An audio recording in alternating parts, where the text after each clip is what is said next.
Oh boy. Well, good morning, everyone. Here's a fun little article from The Verge. The many ways video game development impacts the climate crisis. Now, you might be thinking, wait a second, how the heck do video games do this? As opposed to, I don't know, the content of a video game causing violence or sexual violence or hatred towards X number of people. Here we have the environmental breakdown, how the games industry needs to fix itself and ask tough questions. This is in May by Lewis Gordon on The Verge. So I don't know what the hell half the crap he's talking about. It seems like anyone in any company in the world can have these problems, traveling, getting clients, producing things. Like everything is going to contribute to pollution in some capacity when you're making stuff. But software, it's not a physical product. All you need is electricity and a computer, and that is it. I would imagine software companies that make downloadable, buyable software is one of the least producing pollution companies or industries in the world. So that's just video game, software making stuff. Here we have an argument that says, video games might not appear inextricably tied to the climate crisis, but they are. There's the electricity use of gaming devices themselves, estimated to sit at 34 terawatt hours of energy each year, or the equivalent of 5 million cars.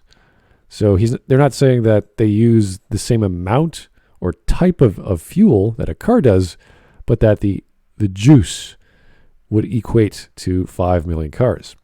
Now, the problem with this is we're talking about video game devices. So whether it's your phone or a console or a PC, we're not exactly sure. What exactly is that? You could play a video game on any computer nowadays.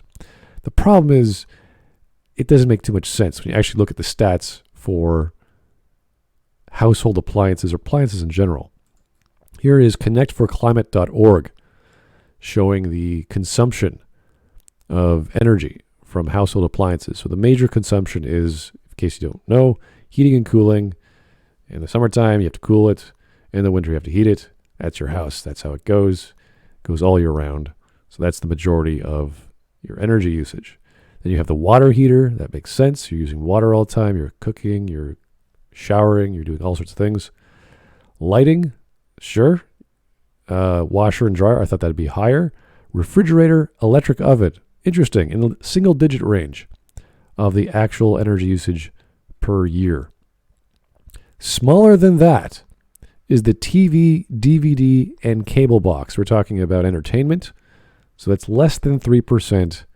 Then we have the dishwasher. I thought that'd be higher. I guess we've really made advances in dishwasher technology and efficiency. Bravo. Cleanliness company sectors. Okay. And then we have the computer at 1%. Now you might be thinking, how is that a thing? How does that work? And maybe more people are using more efficient computers. They're buying laptops. They're using their phone more. That uses less juice than a computer for sure. We're talking about smaller circuits. But it's even true in the console market. So here's a report by estimating the use of high-definition game consoles. This is about, 4 years old? Consoles currently on sale use 37% less energy than earlier models.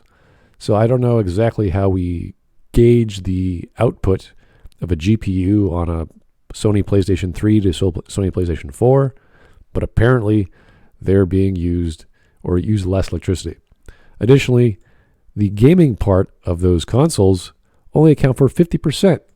So when you buy your game console, you're not just buying a console to play games, it's a multimedia machine. You could watch games, you could watch movies, you can stream stuff, you can browse, you can do all sorts of things on your game console aside from playing games. Now, I don't know too many people who use it strictly for that, but apparently, if these stats are correct, 50% of the time, gaming consoles are used for gaming.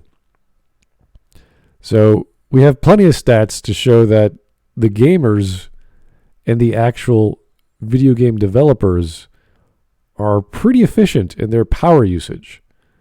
And I think if it was less efficient, if power was more expensive, like electricity and whatnot, you'd see different rates. You'd see different stats.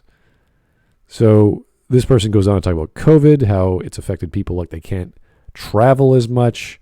The E3 conferences or the GDCs aren't as big as before, which is therefore a good thing. So it's kind of a hard argument to make in 2020 that video gaming or the industry as a whole is contributing to climate change.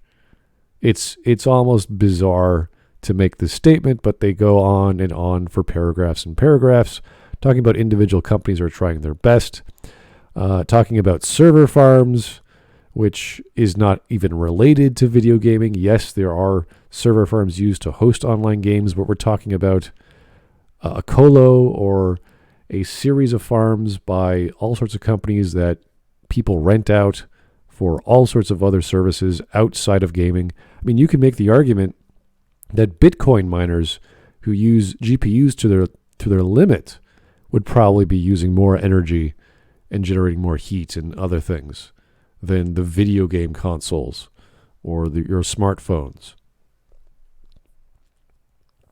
And they're talking about emissions. So again, with flights, so people travel here and there. If they're part of a video game company, which is again kind of silly, we could say that of any company, of any marketing firm, any place where people have to travel to talk to clients, to talk to customers, to talk to other coworkers. This is silly. This is just the industry of travel. There's cloud computing's at fault. Very similar to what I talked about with the colo.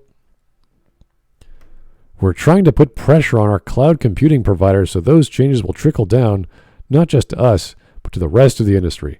Good frickin' luck trying to argue with sysadministrators who have to take care of thousands and thousands of computers on racks, on multiple layers of a building to service their clients.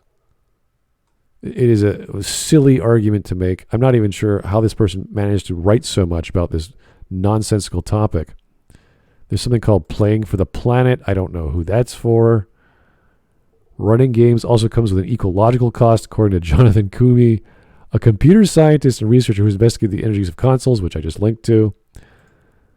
It's open worlds, the de facto choice for major game studios looking for their next hit, are predicated on exactly this approach to expand the ways we interact with increasingly detailed and vast game environments. It's getting silly now. Give us some specific stats of how the video game industry is affecting climate change. I have never heard a more bizarre argument to defend, I don't know, the planet. Like, what do you... It's just ridiculous. They have no stats to back them up. They're tilting at a windmill that doesn't spin and doesn't generate any pollution. If you want to argue this, argue about any other industry, manufacturing, toxic waste production, like the solar panel industry, and maybe you might have an argument there. But software development and gamers on mobile devices, I don't think so. Anyway, thanks for listening. Have yourself a great day.